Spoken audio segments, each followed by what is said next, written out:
Matagumpay na naaresto ng Police Regional Office 12 ang isang regional top 10 most wanted person na nahaharap sa kasong rape sa isinagawang joint manhunt operation sa barangay Sadaan, Midsayap, Cotabato noong hapon ng Mayo 24 taong kasalukuyan.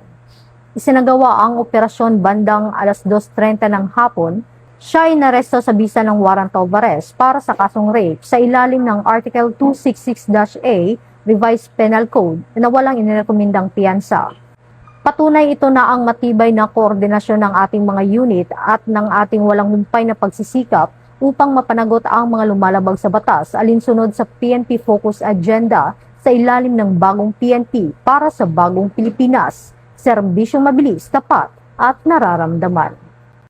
Mula dito sa Campo Crame, ako ang inyong PNN correspondent, Patrolwoman Resalie Umalay, nagbabalita para sa Police News Network, alagad ng batas, tagataguyod ng balitang pulis.